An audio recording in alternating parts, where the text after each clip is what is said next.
Hello friends, welcome to the fact world. दिनै आं बे भिडिअआव नोंथांमोननिसिम मोनसेनि random fact खोन्थागोन जायखौ नोंसोर माब्लाबाबो खोनाफेराखैमोन जानांगौ जायखौ मिथिना नोंसोरनि खुगानिफ्राय वाव सोदोब ओंखारगोन. So let's begin. Fact number 1. Rhythm. Rhythm इंराजि सोदोबा इंराजिनि बयनिख्रुइ गोलावसिन सोदोब जेराव A, E, I, O, U मोनसेबो भावेल गैया. You can Google about this.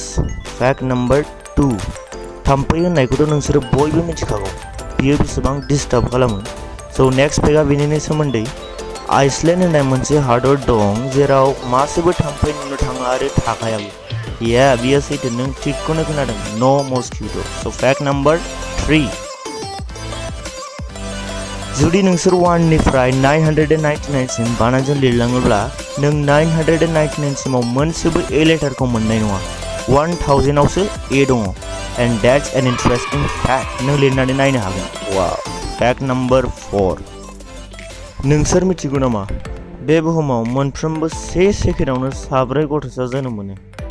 2 second जालायबाय 4 गथ'सा जोनोम मोनलायबाय. That's interesting fact. So fact number 5.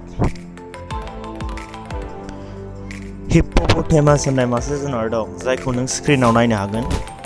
बे जुनारा गावनि फिसाखौ दै सिङावसो जोनोम होयो. बियो इन्टारेस्टिं फैक्ट. Fact number 6. गासै इंराजि सोदोबनि मादाव बुहुमाव मोननैल' सोदोब दं जेराव गासैबो मोनबा भावेला ए इ आइ अ इउ आ दंजोबो. बेनो जाबाय, बेखौ नों स्क्रिनाव नायनो हागोन. 1, 2. स' फैक्ट नाम्बार 7. जानो हागौ नोंसोर सानो साला आंहानि बे मेगना मानो फिसा फिसा देरनोबो रोङा, आंसो बुरैलायबाय. स' फैक्ट नाम्बार 7 आ बेजोंनो रिलेटेड. मानसिनि मेगना जोनोमनिफ्रायनो माब्लाबाबो देरनो रोङा, बेनोबाय थाबाय थायो, नाथाय गन्थं आरो खोमाया नेभार स्टप ग्र'इं. वाव.